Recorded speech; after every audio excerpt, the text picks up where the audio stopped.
And welcome to the Hot Biz Fluent podcast, where we get all up in your business. So let's talk. Today's guests are brought to you today by Crush City Realty Group, your premier Houston real estate experts, and luxury real estate agent Alyssa Emmons, where everything she touches turns to sold. And finally, Covo Capital, fast, flexible financing for all your commercial lending needs. This podcast is for information purposes only. The views expressed in this podcast may not be those of the Biz Fluent podcast or management. And don't forget to stay to the end to find out how to get some of our amazing merch. Now let's get down to business. And now please welcome our host with the most, JP Byers. Hey, everybody. Coming to you from Sierra Vista, Arizona today. I am out visiting my grandchildren, and so I don't have my pretty background like I usually have or a boom, so I'll be handling everything by hand today. Today, as usual, we have Alyssa Emmons with KW Luxury with us and Josh Perella, and here we go. Josh Perella, Covo Capital. Hey, guys. How are y'all? How's it going? It's great, man. It's great. So we brought somebody else from your realm of the world to be our guest today. Well, and welcome back, Alyssa. Yes. Hello. Oh, yeah, that's right. And Alyssa is back. That's right. So I was at a convention last week. I don't know if y'all missed me. I did watch you. So we did. I watched Josh fumble the intro. I might do it every week. Maybe we don't need to pre-record it, so it's a thing that we do. I mean, so it just proves that it's live. Like I love it. Like, so the thing that's funny is we actually pre-recorded right before we went live, or right before we went to recording, and when we did, it was one of those things where, like, he nailed it the first time. I'm like, sweet, we don't have to really do any cutting. This is going to be super easy. I'll get that thing chopped up so that I can get it put in for the video for next time. And then next thing you know, he gets on, he's like, so I was like, well, there we go. That's why we're starting to do recordings now. But even while I read my script, I'm like, dude, I really put some tongue twisters in there. So we're gonna talk about some of the things you learned at Mega Agent Camp after we get done talking to our guests today, because with this new law in effect that Texas DOJ has put into effect for buyers and sellers and commissions and all that stuff, like, people are looking in the wrong places to get their information. And when I say wrong place, your buddy next door, Bubba from Facebook, like, he doesn't know what he's talking about. So we're going to be talking about that. But before that, straight from Live Oak Bank, we have Miss Wendy Ghormley, and she is an SBA lender, and she is doing strictly SBAs her entire career, if I remember correctly. How are you, Wendy? I'm great. Thanks for having me Welcome, on, guys. Wendy. Nice to finally see you, Josh. We've been talking I know. for years now. I have no idea what you look like. Now I do. So how many years do you have in the business now? Next year is going to be 20. I started in 2005 with Bank of America and a small business lending role, and I've got stuck. I've tried to escape a few times, and it keeps pulling me back in. Well, and then the worst part is now you've actually even got your husband involved in real estate, because he just got his license not too long ago, right? That's right. I think he's going to kill it. I'm very proud of him. Oh, I mean, being with Lori Rutledge and Wayne Rutledge is going to be such a big help, you know? It really is. They're great people. They're really good souls. Yeah, they are. So Live Oak Bank is the bank that you joined, if I remember correctly, right at 1.5 or 2 years ago. Is that right? Correct. Yep. Mm-hmm. They're out of Wilmington, North Carolina. You want me to give you a little backdrop on the bank? Heck yeah, do it. Is that where you're going with that? Okay. Yeah. So Live Oak Bank started in 2008, and it was one of the very first internet banks ever. They offered SBA lending to the merger and acquisition space. They focused only on veterinarians at the time and slowly started building out other specialty teams. And then finally somebody said, hey, well, it might be a good idea to hire some folks that does all kinds of lending. And so they developed what's called the generalist team. And so there's 30 of me floating around the US, and we do anything and everything, as long as it's SBA eligible. But we also have 32 specialized lending teams that focus on individual industries that have a very, very deep knowledge of that specific space. And a lot of times those verticals have preferential lending treatment because they know the space so well. So the one thing with our last lender we had on, and he's a very, very good friend of mine. Him and I hang out outside of work as well. When he spoke about doing SBA loans, because his bank does do some SBA loans, but they're pretty much packaged and shipped off to somebody else to really do. First thing is Live Oak Bank strictly does SBA, and that's it. And so that puts you guys head and shoulders over everybody else. But like you and I are actually working on an SBA deal together right now. And obviously we can't divulge any personal information, but we're talking about 100% loan where there is absolutely no down payment whatsoever. And moving on from there because of everything. But we got the deal ready in under 40 days. And so everybody thinks that anything come to us from SBA is going to be 90 to 100 minimum. And they really try to say, but it's really going to be like 6 months. But if your clients are as good as mine, Johnny on the spot, what's your usual turnaround time? 10 days for underwriting and 42 days for closing. And I say usual because we actually monitor that. So to your point, most banks offer all types of lending, and then they have an SBA department. We're the reverse. We're an SBA bank, and that's pretty much all we do. And we will offer conventional loans, but it's a small department. So it's, like I said, it's very reverse. So where most banks take, sometimes 40 to 60 days to close a commercial real estate loan, we'll close an SBA loan in about 42 days. That's our average, and we drive for that. Does that make sense? Yeah. No, absolutely. Josh, can you give I've always told you, go ahead, go. Can you give people, speaking on that, there's going to be a lot of people out there, even when I was a banker, I didn't even understand this when I was a newbie in banking. Can you explain to people really quickly, summarize the difference between a non-bank SBA versus a bank SBA and what the differences are so that they can kind of see why it's sometimes better to go outside the traditional banking, whereas Wells Fargo used to say we're a, what's the term? Not certified. PLP lender. A PLP lender. But how much does that really affect the client in general when they're coming to you, as far as, because honestly, I think Wells Fargo is great for those people that are the top, 2 to 3%, but that doesn't fit most people. And you're going to end up paying more to Wells Fargo than you are if you go to a Live Oak Bank or a non-bank SBA lender.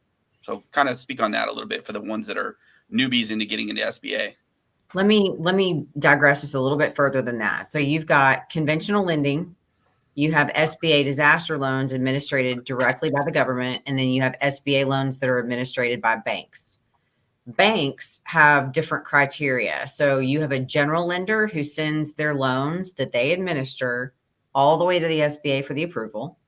And then you have banks that have what's called preferred lender status or PLP status, which is what Wells Fargo has, what Live Oak Bank has, where we don't send it to SBA for review and approval. We make the approval on behalf of the federal government, and we simply process it through them, through the capital access financial system.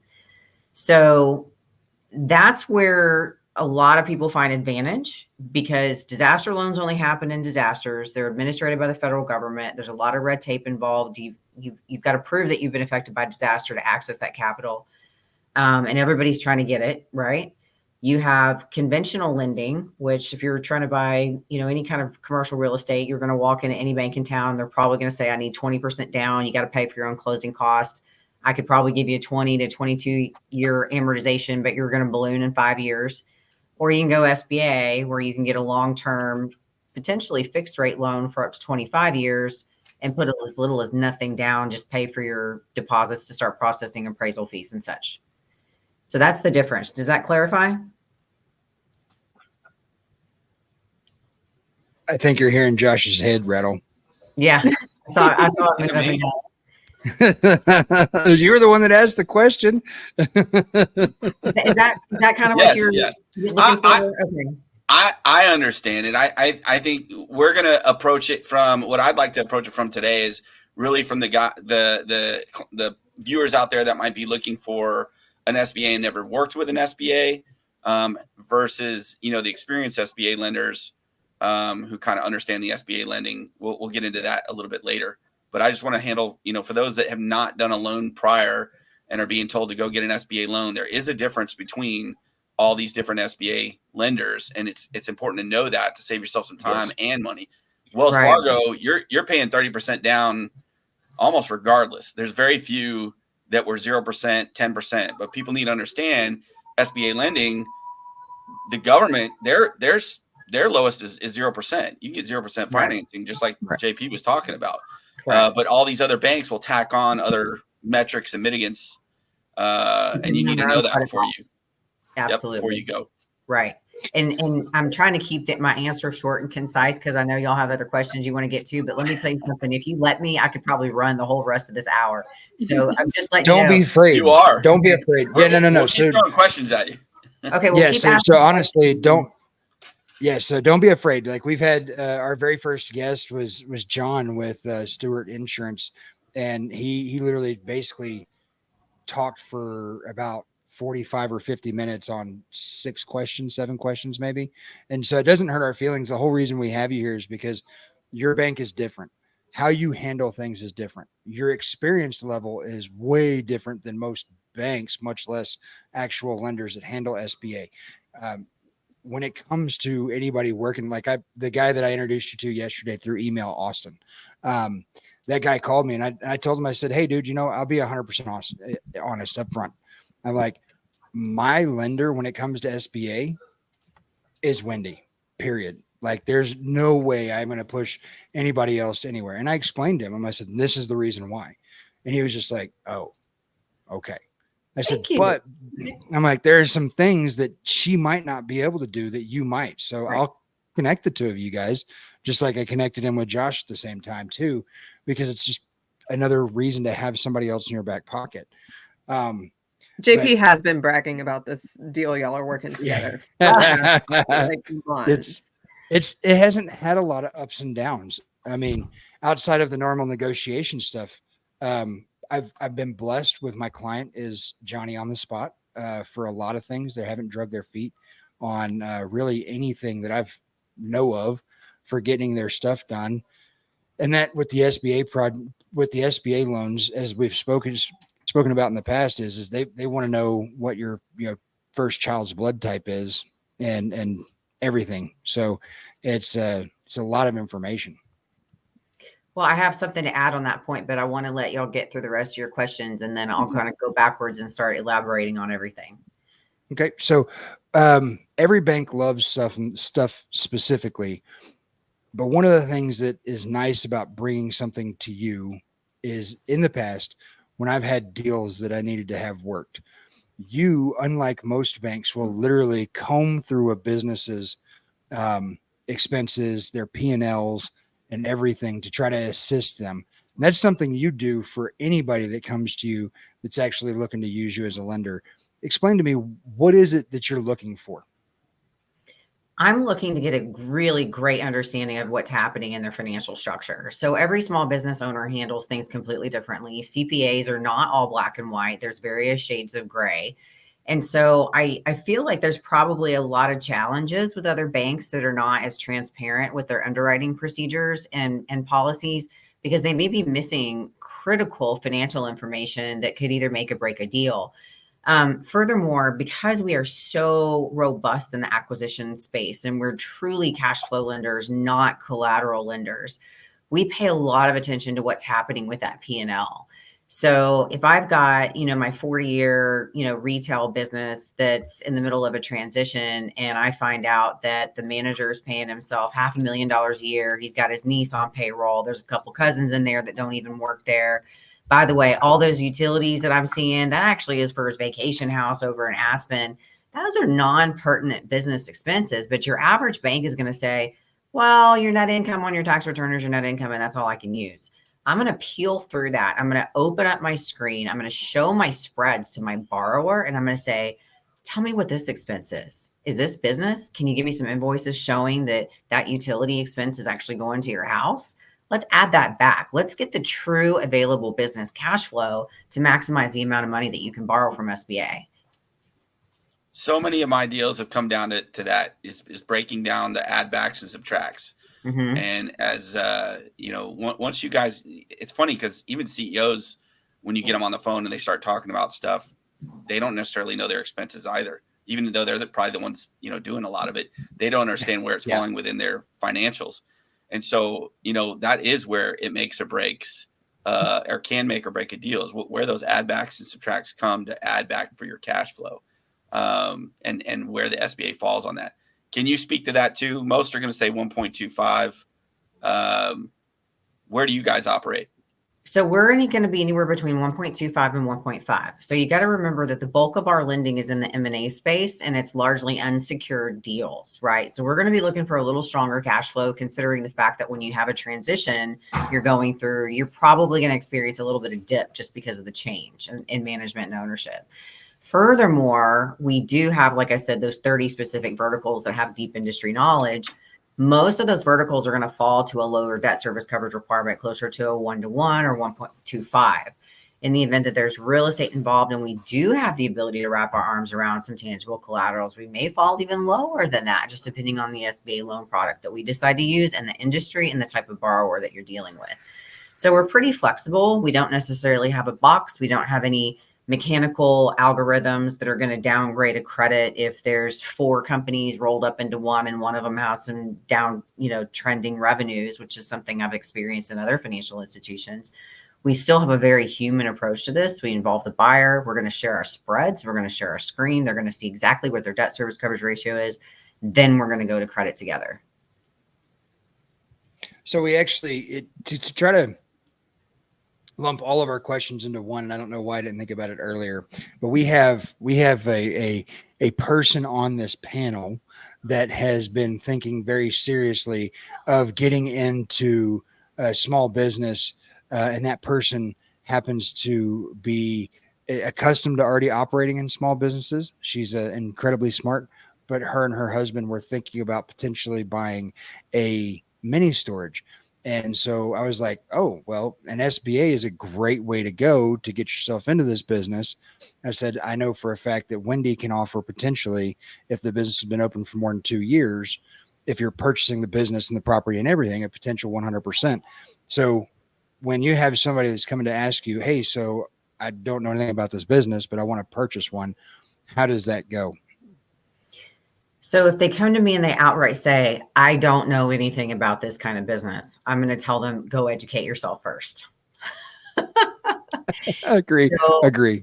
Yeah. So you got to remember, SBA does require 2 years direct industry experience. Now, we can work with somebody's resume to kind of piece together and understand their skill sets to see if that could canvas over to the business they're wanting to purchase. But it's going to be pretty important that they do understand what they're getting into. Unless it's something like a franchise that comes along with years of guidance and training. Storage is an interesting situation because I think everybody on the planet's trying to get into storage because it's a cash cow and it's kind of hands off. And, it wasn't always eligible SBA, but it has been for the past 12 years and everyone wants to do it. So that particular vertical is cool because we can run a feasibility report from a third-party service provider. And if that feasibility report supports ongoing performance and or upticks in performance, we can substantiate approval for that with the lower debt service coverage ratio. Like when you say lower debt service coverage ratio, what are you talking about? How low do you think you'd be able to go? Well, in any kind of transition, we got to remember we're always going to be watching that transition risk. So depending on the type of storage facility, how passive, how active it is, I'd venture to say that if we're going to do something that's performance-based, the feasibility supports it, probably like a 1-to-1. I would shoot for closer to a 1-to-2.5. Again, the feasibility, study has to support it. It's not a pie in the sky projection-based type of deal. And this is not a 45-day, loan either. This is going to be a lengthy loan. So what kind of weight would you see somebody expecting? Like if their agent wanted to say, hey, I want to buy this property, I'm about to write a contract out, how many days do we really need in our feasibility and our third-party financing addendum? For us, 30 is probably fine because we're going to kick off reports pretty quick in the process. if for some reason we are not getting great feedback from the buyer, we can't get a full package from the buyer, we're going to let you know. We'll tell you to try to extend that feasibility report. But we're going to be pushing to meet your deadlines rather than sitting back and saying, well, I gave the customer a checklist and I ordered these reports. We'll just see when they come in. And then you're stuck dealing with your seller and you're having to continuously extend. So again, super important to understand that we're driving to meet your deadlines. Not only And that, I can attest to that. When Wendy says that she's driving to achieve your deadlines, she prioritizes the people who are in need most. And so unlike a lot of other lenders that she's not wrong, I've dealt with, they're like, well, I emailed your guy and he hadn't responded back. I'm like, did you call him? Did you text him? Did you do anything else outside of emailing? No, like that's not what I do. I email. Wendy will call somebody, will coach them, meet them for lunch, have all kinds of things like that in the process to help make sure that things go smoother and faster. And she has a better understanding so that when she does go to present the loan, she has enough information to be able to answer questions that she may not even know that she has coming at her. do you guys have any questions around that? You want me to elaborate that process a little bit? I was going to say elaborate on that a little bit more. Yeah. Okay. So we're backwards, right? We're backwards on a lot of things. So we are not collecting an entire package up front. And I don't go to underwriting and then go to credit for approval. I go straight to credit for approval on the front end. I have a very short checklist of things that I ask for. I try to tell my borrowers up front, be ready always. That way you're always ready.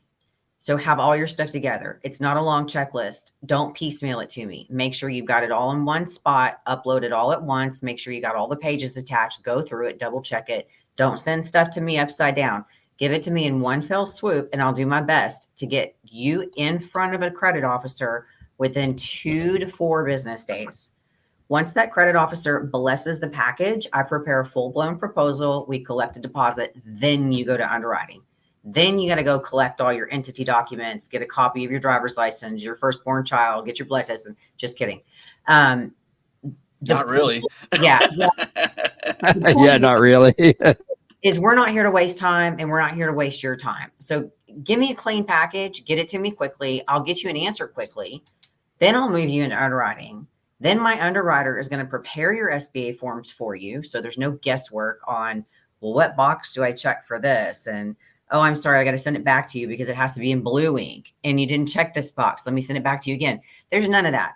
My underwriters are preparing these documents for my borrowers. We are digital. We're also a tech company. So we're sending everything to them to DocuSign. It goes back to the underwriter. Meanwhile, I'm watching timelines. If I send you to underwriting on July 22nd, you bet that underwriter and I are working to get you an approval within 10 days. And we did. We got an approval on August 1st. Proposal letter was issued. We got it back. That borrower is in closing now. All those reports that we ordered for all this extra collateral that we had on this deal were ordered the second they moved into underwriting. Why did we do that? Because we already went to credit up front. We already know these guys have a 98.5% chance of final approval because we did the hard work on the important hot button items at the front of the project before wasting everybody's time filling out all these forms. And then closing is smooth. Our reports come back the second they get into closing. We don't wait till they get into closing to order. So reports come back. If there's any issues with collateral shortfalls, we're all working in tandem as a group through Microsoft Teams, doing credit memo changes, getting it uploaded, getting it approved, click, click, click, click, click, click, click. Everything's done. You're not waiting 2 weeks to go back to loan committee to do a loan increase. We're getting this done while your closer's working on closing. And now that you're in closing, we're watching that 42-day time frame. Yep. To make sure we get you done. But on top of that, we're also watching your time frame. And if we're not going to be able to meet your closing deadline because yours in 30 days and we're still a 42-day window, we're going to tell you, okay, we got your reports done, your feasibility is safe, but I'm going to need you to extend your closing. So I've brought you a couple different. Go ahead. Go ahead. All right. So I tried to bring you a couple different deals. One of the things that this is our first one that we've actually been able to take to completion. And I don't even feel worried about it. It's one of those things where I hear people say, you're not closed yet. So why are you talking about it? I'm like, because this is good. Like I'm not even worried about it, so I don't mind speaking. But the one thing I was really impressed with was your underwriter actually talking to the client. That's something you just don't see happen ever anywhere. Right. Our underwriters are people. They're not somebody that's hiding behind a computer screen, sending you a checklist. They're not looking for ways to sabotage your deal. If something falls through the cracks, maybe we missed something in a pre-flight, the deal doesn't look as rosy as it did up front, they're going to work to put some bootstraps on it to fix it and save it. And they're all very friendly, and they give you their cell phone numbers, and a lot of them will talk to you on the weekends. Some of them will work till night. We all have a lot of flexibility and freedom here, and we work from East Coast to West Coast. So just depending on who your underwriter is and who your closer is, they may be very willing to talk to you at 4:00 in the morning. They may be very willing to talk to you at 10:00 at night. A lot of them probably wake up and have coffee with their laptops on Saturdays and will shoot out a few emails just to keep you on track.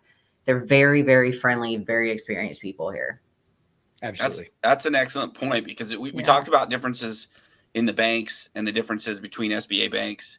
And you spoke to experience, which I think that's another criteria you should definitely look at. I think people get too afraid to ask whoever they're going to ask money for, how much experience do you have? How long have you been in this? I mean, this is an important step in your possible business or expansion of your business. You should be asking these questions, along with, just like you said, we talk a lot about on our end, working with companies like y'all's.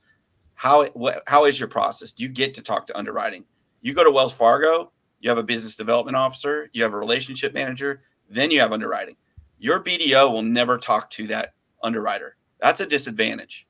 So I'm glad you brought that point up. What else would you give to somebody seeking an SBA besides type of bank, experience of the lender or agent that you're working with? What else would you tell them is a great point to look at in criteria to get a good process with an SBA? What is another tip you would give them within that as far as what they're looking for? There's really kind of two. You need to understand that every bank is different, not just because of processing, but because of their appetite. Some banks are very collateral based. Some banks are cash flow based. And it's important to understand their definition of cash flow based, because some say they're cash flow based and they're really not. And some say they're asset based and they're really not. So you need to understand that. If you're doing something that's ground up construction, it's 100% projection based, there's banks that will do that. If you want to do an acquisition, there's banks that'll do that. If you're looking to move out of a lease location and buy a new piece of property and you feel like you've got really strong financials, you may go to this bank. If you need help and you're going to depend partially on projections and you're going to have to make a case that you're going to have to expand in order to meet the debt service coverage requirements to get that loan, there's another bank for that. So I think you need to be very upfront about what your situation is and where you are as a business owner and what you're trying to achieve. Not, hey, how much can I get? Say, this is who I am. This is my situation. I want to do X, and this is how I think I can repay you. It's a very, very simple opening statement that all business owners can put in an opening email to get that banker to pay attention to you or tell you quickly, I'm not the bank for you, move on. That's my first suggestion. Second suggestion is, I can't tell you how much you need to ask about process. I've got a deal I'm stealing from another bank from one of my best referral sources right now, because in 24 hours, I did an entire budget for them on an acquisition, turned it around and told them, these are the challenges I think we're going to have. And this is what I think we're going to need to do to overcome them. And they're like, great, I'm going to send you this borrower, because they're already approved at the other bank. They're sitting in underwriting right now, but nobody can tell me when they're going to close. And the reason for that is because this particular bank is very linear. You have these steps you have to complete, and every single step has to be done before they move you to this step. And every step has to be done before they move you to this step. So we're not necessarily linear. We are to an extent, but we kind of go up and then we curve over, because every time a new person's introduced into the process, they're still talking to the customer and they're still talking to me, keeping me informed. And if anything needs to change, that typically involves all three departments, instead of having to go linear back and forward and wait for timelines, we're all jumping on one call. We're getting it done. We're sending it to credit for them to push a button to approve, and then everything keeps flowing. So what I'm hearing is you guys actually enjoy lending money. We have, and you try to make it happen. Yeah, we drive deadlines. We try to make it happen. We have a lot of fun. If I ever ask for anything from any one of my coworkers and my support team, they're going to give it to me in a heartbeat. And if they ever ask me for anything, I'm going to do the same. I'll give you an example. If I have an IT issue and I'm on the phone with one of my closers, they will step up and say, would you like me to put that ticket in for you so you can run out the door and head to your meeting? Wow. Who else is going to do that for you? No one. Well, Alyssa, I'm really good at running people over, so I stopped you from asking a question. I heard you. No, I What do just you love got? that she said that one of her best referral sources was another bank. Did I catch that correctly? Like, No, this is a brokerage firm, but I'm stealing this loan from another bank that the deal is already with because they just okay. not, yeah. No, but I do get referrals Bankers, from other banks a lot. yeah, Yeah. bankers do trade. Yeah, Bankers a do lot. trade. And that could be experience of the banker. That could be appetite of the bank, just like we've already talked about. So there's a lot of moving parts, with these types of deals that if you get the knowledge ahead of time and kind of work through it. I mean, one of the big things that banks look at, or lenders in general, are looking at, red flags. 99% of lending is still based on trust and trust of that client. And the more they come off knowing what their numbers are, the better they look going forward. So if you get if you're coming into an SBA, read through your financials, even if you don't totally understand them, read through them, or go to the SBA, some of these SBA offices where they'll help you. Yeah, that's a great resource to get prepared to go forward because, man, I can't count how many times I tell people, especially on my end, give me the truth, give me the hard facts, give me the bad things, the good things, everything, because I think clients sometimes tend to think if I hide it from a bank, my negatives, that it somehow comes off looking better or they won't discover it. Let me tell you right now, They're going to find it. the banks are going to find it. They're going to find it. And it looks worse when they find it. It looks really bad when I go through the conversation and I hand them off. And then I get I get mud on my face because a client didn't tell me about something that happened. It's so important to be trustworthy. That would be the third and final tip I would give is go into it and be honest with your problems and figure out the ways to mitigate those problems. Don't hide them, mitigate the problems. Right. That's what they want you to. And it looks better with the lender and underwriting. If you're aware of those problems and you have a solution, at the end of the day, they're only looking at a couple of things to process that loan. Do you meet the qualifications? Can you pay it back? And what's your process to pay that back? And if you can answer those three things, typically you're going to get a loan through if you've met those mitigants and knowing those numbers to an extent. And we say the same thing in the residential world with residential lending and with actually like listing a house for sale. It's in my packet when I meet with sellers. The biggest mistakes you can make is hiding something big because we're going to find it. There's even small, because a small thing can become big. Yes. Right. You're not saying just anything that you are aware of that you know of, we need to talk about it. So both in lending and the actual house itself. Don't hide things, people.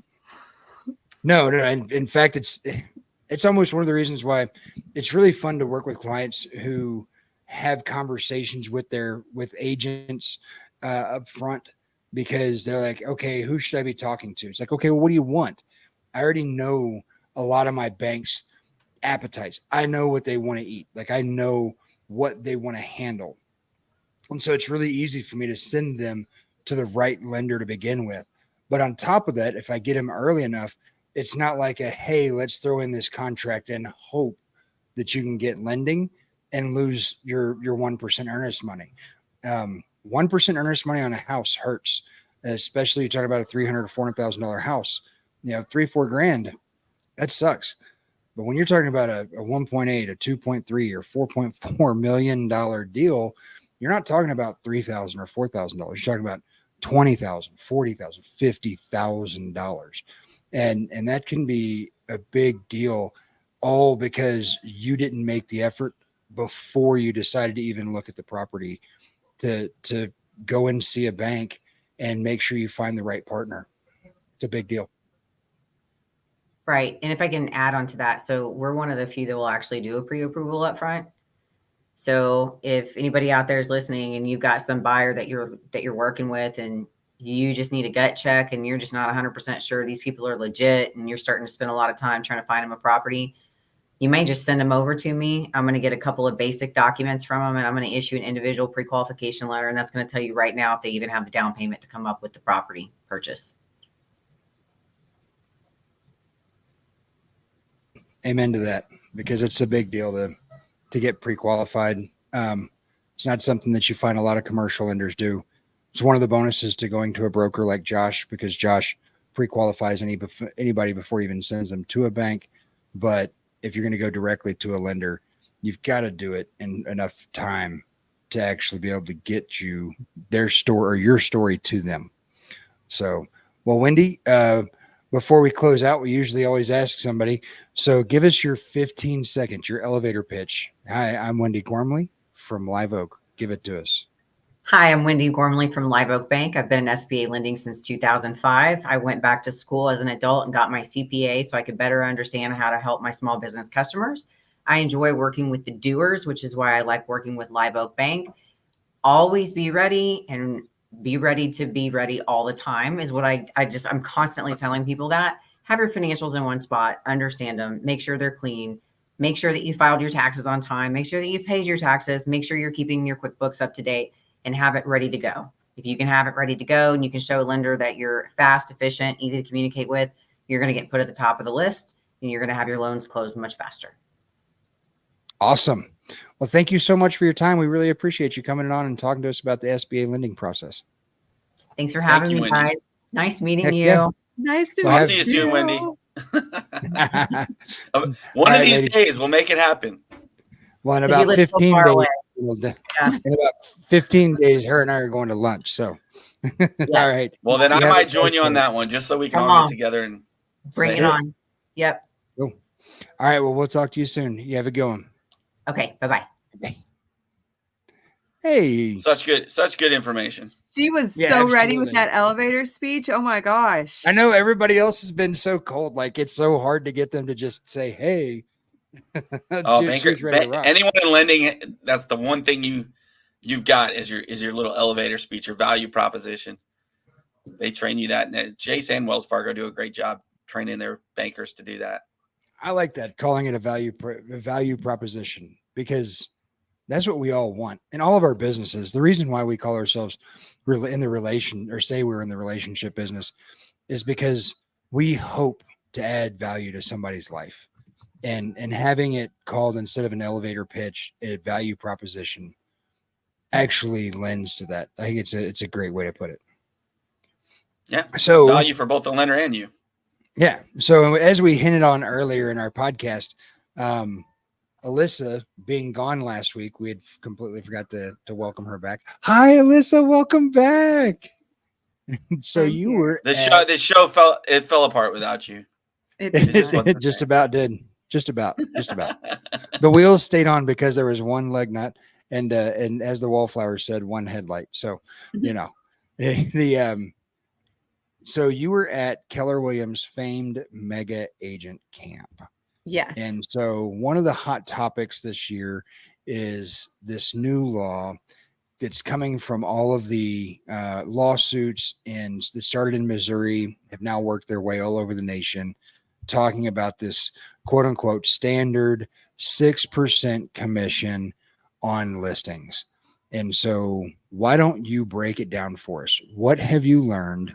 And then we will come up with the idiot questions, because we don't have a clue what you're talking about. I'm better at being an idiot than asking questions, but I'll try. Alrighty. I'm so good at it.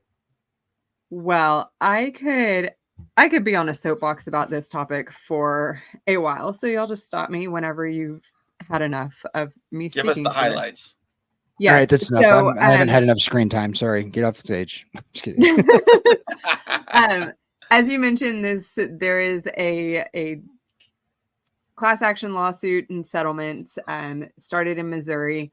I have continuously said if this lawsuit was brought in Texas, it never would have actually made it to the courts. The reason it got to the court system was because the forms in Missouri, in the state of Missouri, for residential real estate were not as transparent as they are in Texas. So we have transparent forms. We have at our office, we encourage transparent conversations with our clients regarding how realtors are paid. So this lawsuit was brought about because a group of sellers said that they didn't like the idea that they were paying buyers agents commissions or fees. In the state of Texas, and how we do it is the seller doesn't actually pay the buyer's agent. The listing agent's brokerage compensates that cooperating brokerage. So it is not seller directly paying buyer's agents. Yes. You are muted, sir. Great question. Great question. Yes. Great question, right? Yes. You run the whole show just with that one. Dude, my wife would that would be if all my mouth did was move and no noise came out, my wife would be so much happier. So let's get into that a little bit more. That is an area that I think sellers and everybody I've talked to about this really does have the most questions in this deal. Is our forms have always been incredibly clear about this is what I charge. And then down just a little bit further, it says, and this is why I charge it X, Y, and Z.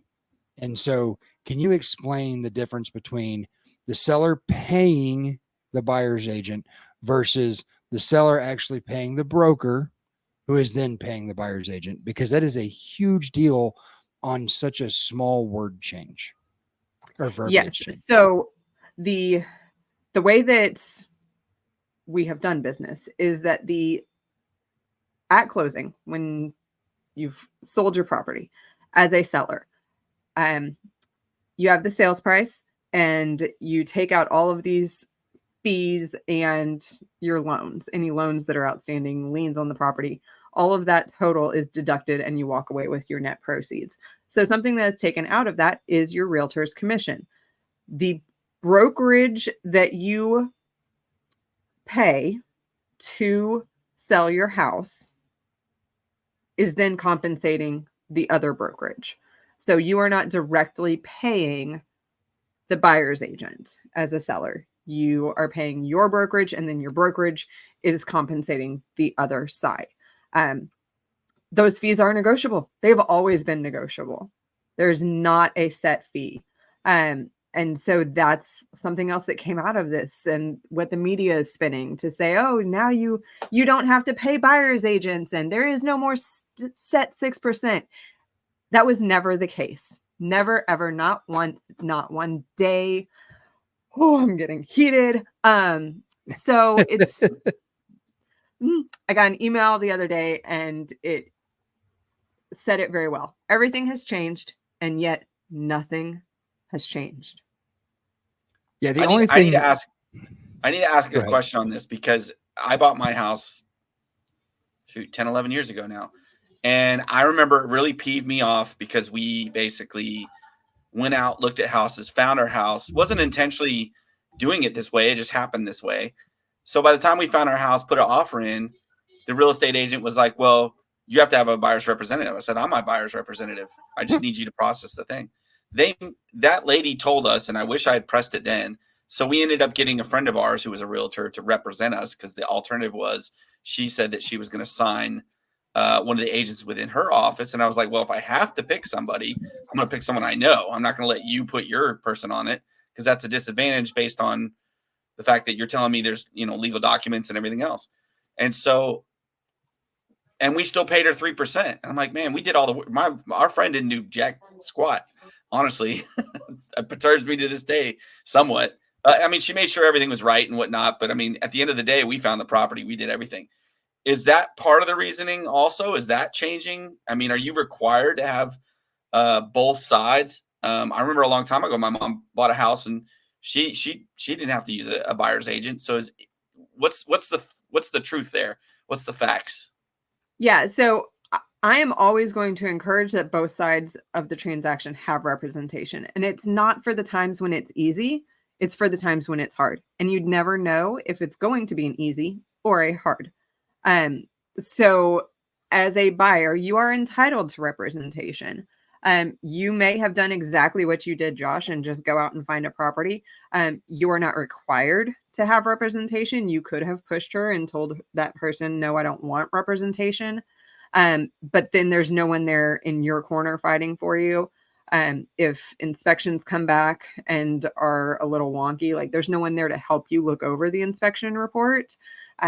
If the appraisal comes back and it is short or low or not matching the purchase price of the property, your average Joe buyer doesn't know what to do in that situation. Those they'll are have actually a lender, but that lender is going to tell them, look, we can't lend on a property. I don't want to skip over this. I honestly think that this is probably one of the biggest things. So in the circumstances of commercial real estate, this is stuff we've been dealing with forever. The very last question I ask somebody before I even show my client a property is, okay, great. Everything sounds good. It matches everything that my client's looking for. Now, how much are you going to pay me? And so that's something that we've been doing for a long time. And so for us, it's nothing new. But the thing is I think where we're going to run into trouble, and this has been the talk of our office. I'm sure it's been the talk of everybody, at least in our general area in Texas, definitely at KW Clear Lake. The biggest thing that we have, the biggest question is what about those buyers or sellers who come to us and say, hey, by the way, we don't want to pay commission. EXP has actually come out in Texas and said that EXP has said there will not be any buyer commission on EXP listings. They will all be paid by the buyer direct. But if it's an FHA buyer, that ain't going to happen.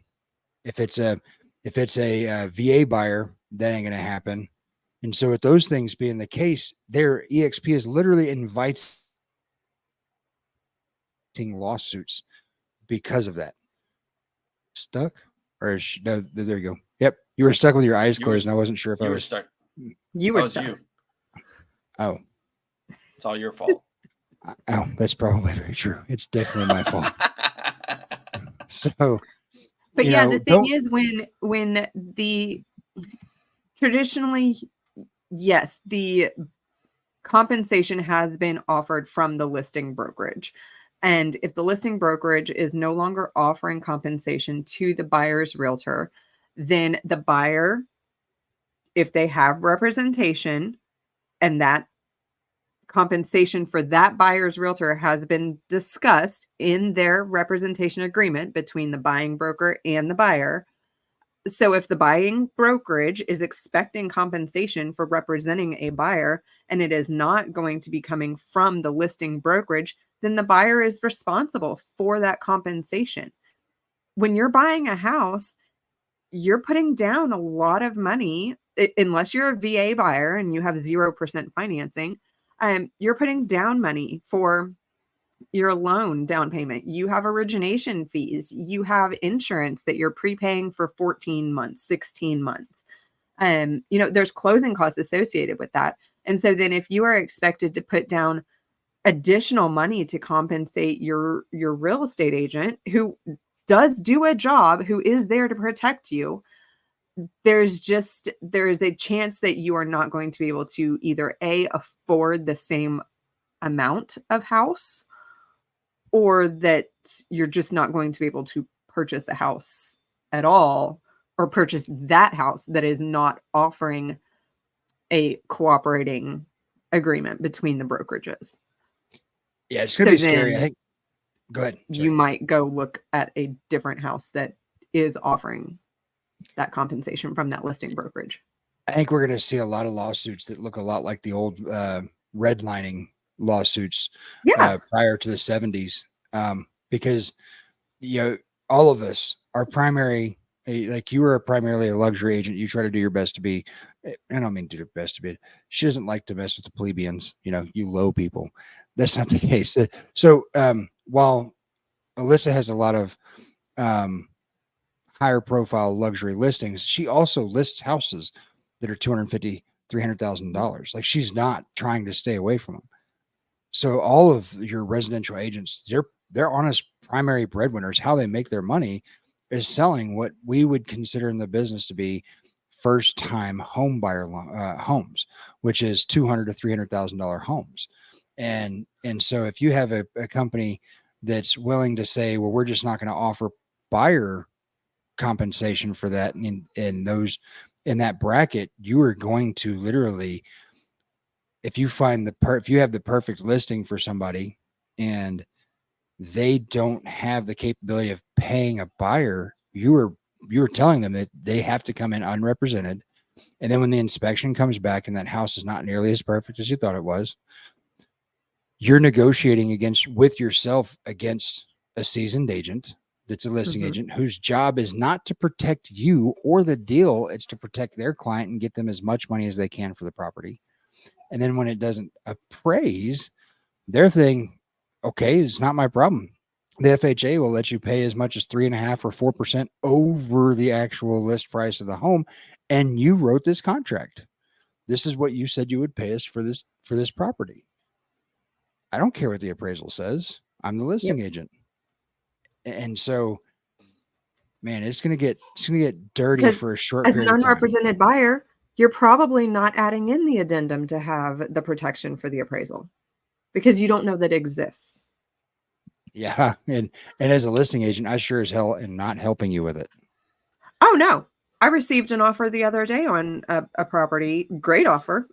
We had multiple offers. We went over list price and they did not include that addendum. I didn't let them know that they didn't have that. That's not good for my sellers.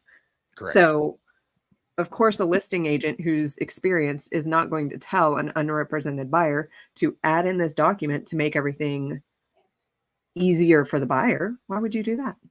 No, I'm trying to get my client as much money as fast as possible. Josh, you're not in the residential market. Come on, hear me. Tell us what you think. What do you got going on in your brain? Well, I tell me if this is true. This is perspective. This is my opinion. On the commercial side of things, someone comes to me with a deal.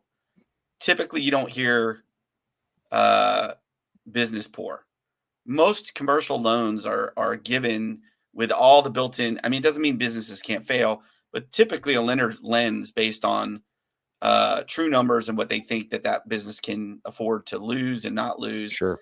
I find, though, on the other hand, personal experience, we were, just on my wife's, because I had terrible credit when we first got in. So we ran everything through my wife. We were given a house, a number of up to $360,000 to qualify. And I kept saying, man, I'm running the numbers. I'm like, geez, that's a lot of money per month.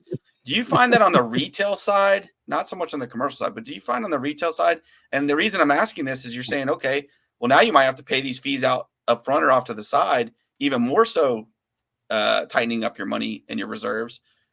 Why do you think that is? You always talked about house poor and these people, bad deals with mortgages. I feel like to an extent, they still over lend to people.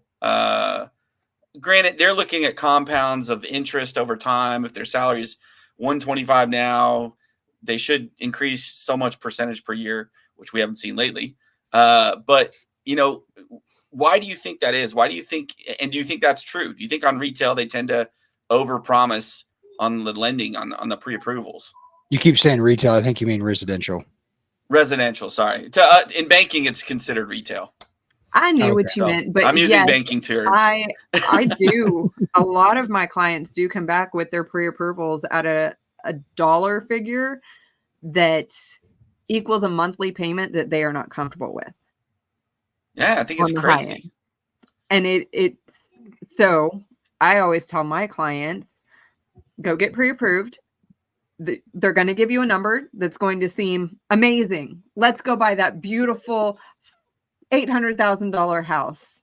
And yet look at the payment for what that $800,000 house is going to be.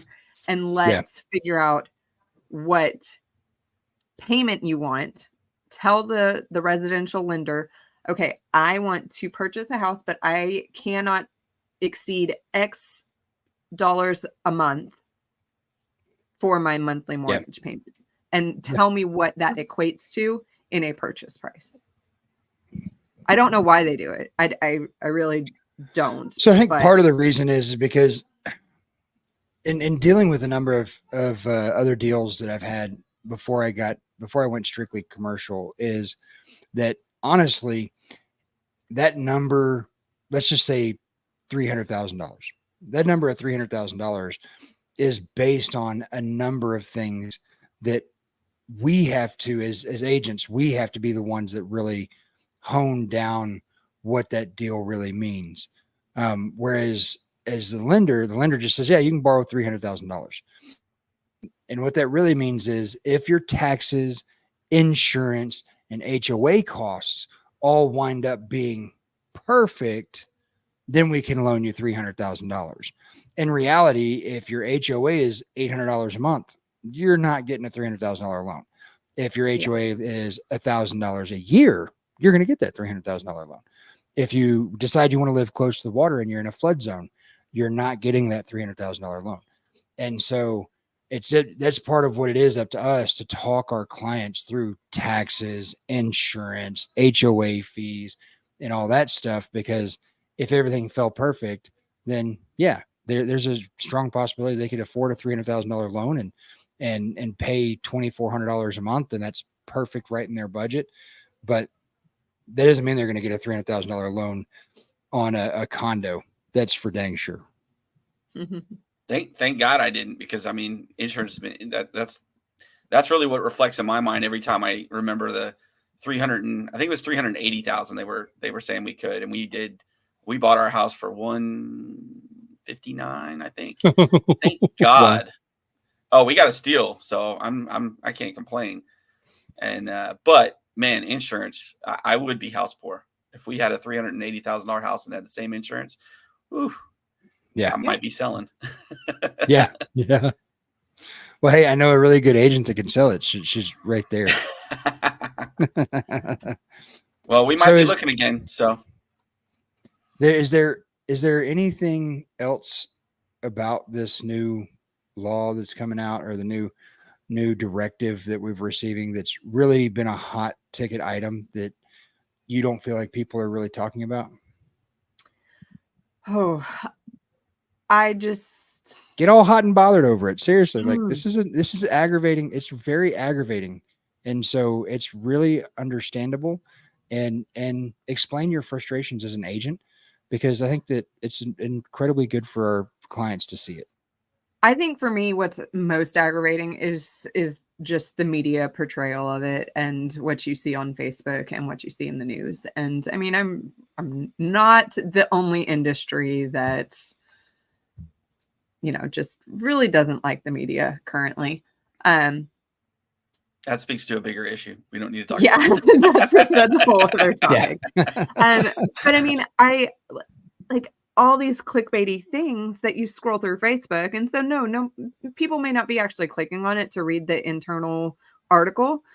But there was one I saw this weekend that said, new NAR or realtor settlement, quote from realtor, we'll see how this goes, or let's just see what happens. And it's like, that is not actually what the person said when asked about, hey, how do you feel about these changes? That was just what they said somewhere within the interview. So it's just, the clickbait is what really drives me crazy, because your average consumer is not going to actually read the full article. And so the media is out there putting these average consumer. I'm not going to read the full article. Are you kidding me? Very true. So,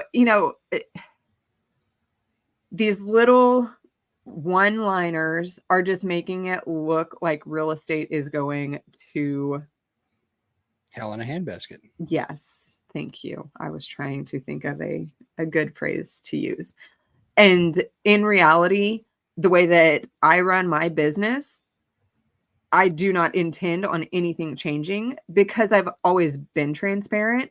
And that's what we've always been taught, is to be transparent. And like I said in the beginning, our Texas forms have always been that way. There are separate line. There's a line that talks about the commission. You know what? There was not a number that was filled in there.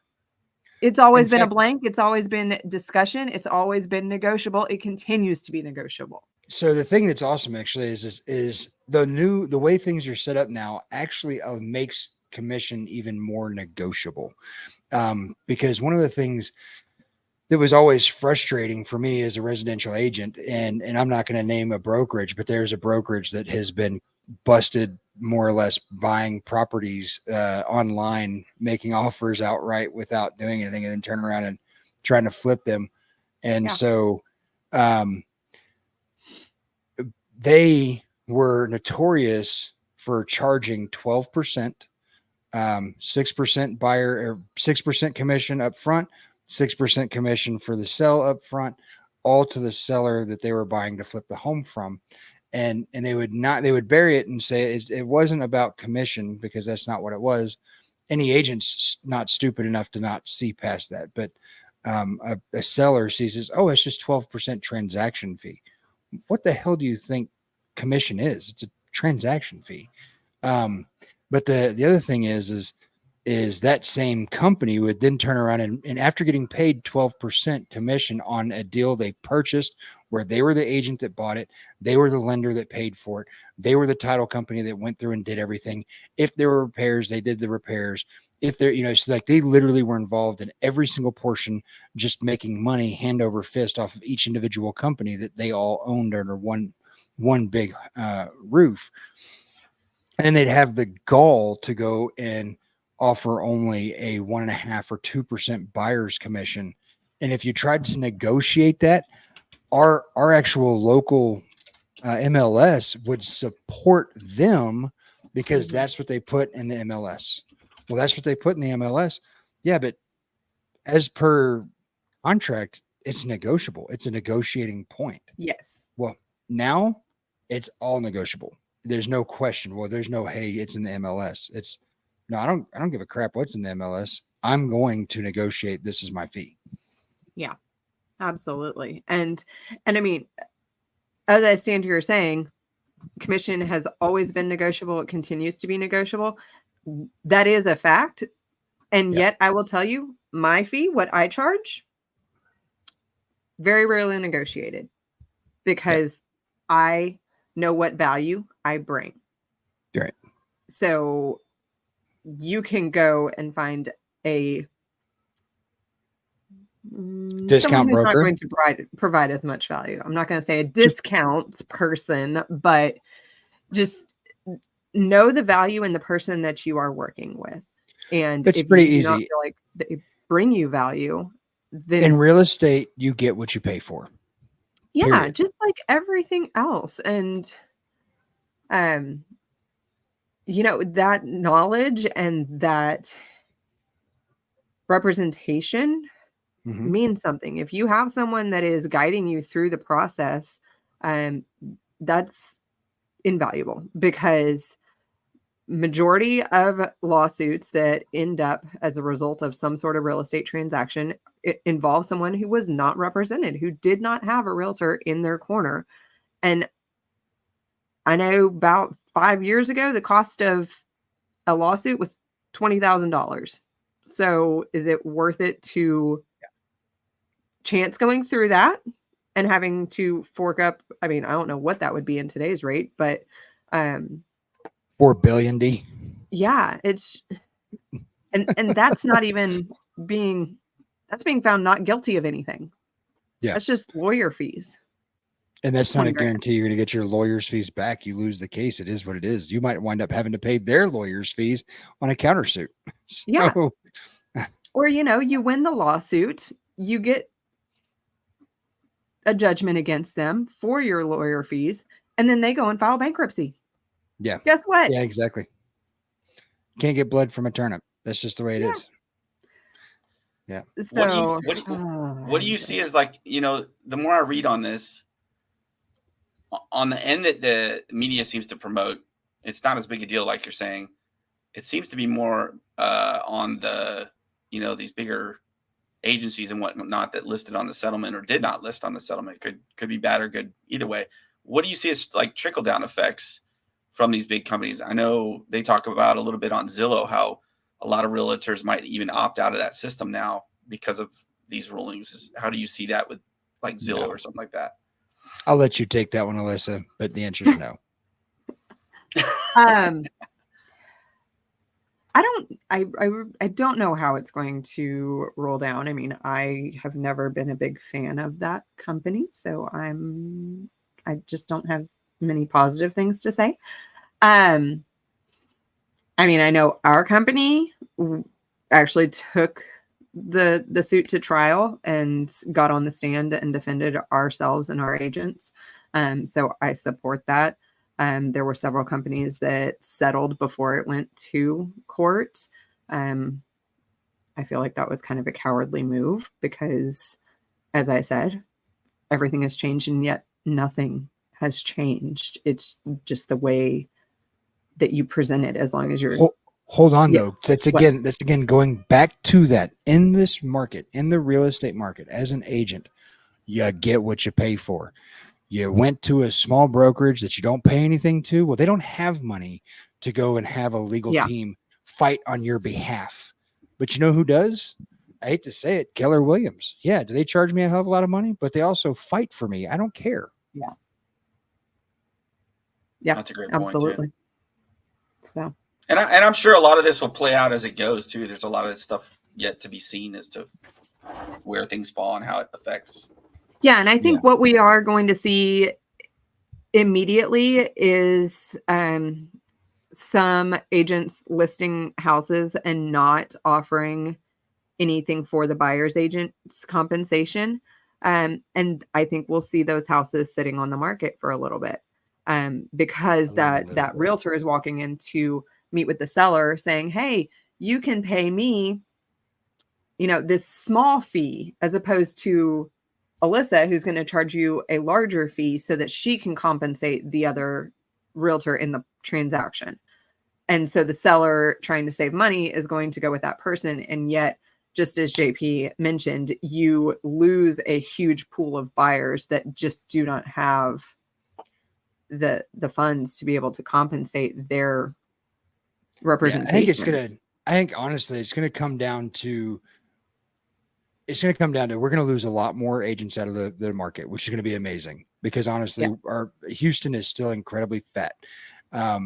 When I got into the business, there was like 27,000 agents for the entire Houston Metroplex, roughly 6 million people. So that's not a lot. It's a nice way to make a living. Before the end of COVID, before the end of everything, there was something like 45,000 agents. We increased by almost 20,000 people as agents.